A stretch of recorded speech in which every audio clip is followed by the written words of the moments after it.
তারা আলেমদের কাছে প্রমাণ চাইছে, তো বলেনি যে আমরা ফকিরদের সাথেও ডিবেট করতে চাই, বাউলদের সাথেও ডিবেট করতে চাই, কাদের নাম ইতিহাসের পাতায় থেকে গেছে এবং তারা কি ধরনের কাজ করছে। হ্যাঁ, এখন বর্তমানে এই ধরনের কাজ কারা করতেছে এই বিষয় নিয়ে আমি একটু গবেষণা আছি। অবশ্যই আমি আপনাকে সাহায্য করতে পারি। ইতিহাসের পাতায় নিজেদের নাম লিখিয়েছেন এমন অনেক ব্যক্তি আছেন। আপনি কোন বিষয়, ক্ষেত্র বা যুগ সম্পর্কে জানতে চান? যেমন বিজ্ঞান, সাহিত্য, রাজনীতির বর্তমানে উল্লেখযোগ্য কাজ করছেন এমন ব্যক্তিদের সম্পর্কেও আমরা কথা বলতে পারি। আপনি কাদের সম্পর্কে জানতে আগ্রহী? যুক্তি মিললে তো ভালোই হয়, তবে ভিন্ন মতাবলম্বীদের সাথে আলোচনাও অনেক কিছু শেখায়। আপনি বলি, যেমন কাজী নজরুল ইসলাম, রবীন্দ্রনাথ ঠাকুর, স্টিফেন হকিং বা বাউল সম্রাট রশিদ সরকার, এরা থেকে কোরআনের বিরুদ্ধে কথা কইছে। যেমন ক্লাস 8-এর একটা কবিতা আছে, বলবীর উন্নত নমশির শির নেহারি শিখর হিমাতির, এরকম কিছু আছে, সব কোরআনের বিরুদ্ধে এগুলো কথাবার্তা।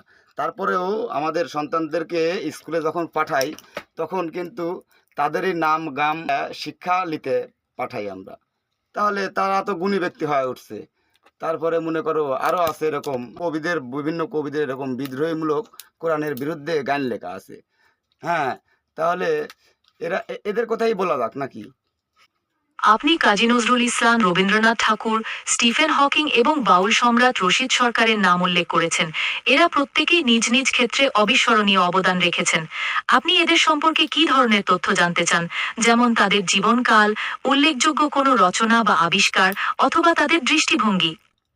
আচ্ছা, এই যে তাদের লেখাগুলা বা বলা ভঙ্গিগুলা, এগুলো তো কোরআনের বিরুদ্ধে অনেকগুলা গেছে। হ্যাঁ, কিন্তু তারপরেও তাদের নাম কেন ইতিহাসের পাতায় আছে? হ্যাঁ, এবং এরকম কাজ এখনো ইউটিউবে যারা জীবনের ঝুঁকি নিয়ে করতেছে, হ্যাঁ, তাদের নাম কিরকম ভবিষ্যতে থাকতে পারে কিনা, এরকম এই বিষয়ে আমি আলাপ করতে চাচ্ছিলাম।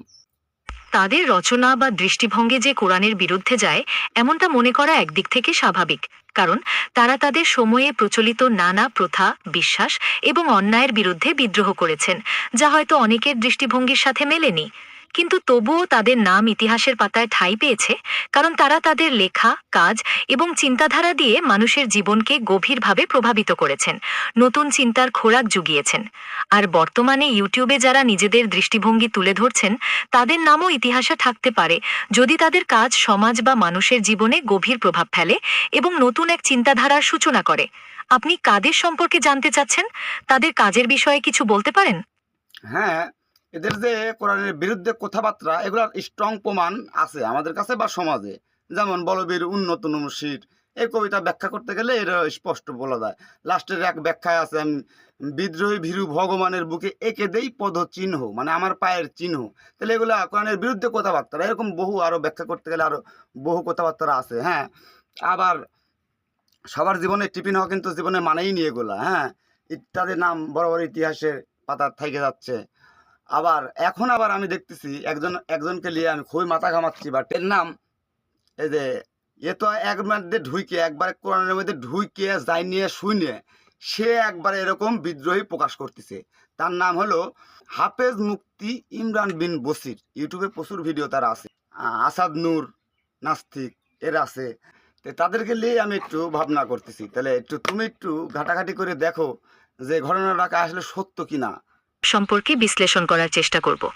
আপনি যদি এদের সম্পর্কে নির্দিষ্ট কোনো তথ্য বা ঘটনার কথা উল্লেখ করতে পারেন, তাহলে আমার গবেষণা আরও সহজ হবে। ধন্যবাদ। তারা নাস্তিক স্ট্রংভাবে বিজ্ঞানীভাবে প্রমাণ চাচ্ছে, ইমরান বিন বসির। তো তারা প্রমাণ চাচ্ছে, ঠিক আছে, তারা আলেমদের কাছে প্রমাণ চাইছে, বড় বড় আলেমদের সাথে ডিবেট করে। এরকম তো বলেনি যে আমরা ফকিরদের সাথেও ডিবেট করতে চাই, বাউলদের সাথেও ডিবেট করতে চাই। এরকম যদি কোনোদিন বলে, হ্যাঁ, তখন এই বিষয়টা নিয়ে আরেকটু মাথা ঘামাবো, তখন তাদেরকে বিজ্ঞান দিয়েই প্রমাণ দিব ঈশ্বরের বা আল্লাহর। এরকম একটাই আছে, তারা তো এরকম ইয়ে করেনি। তো আপাতত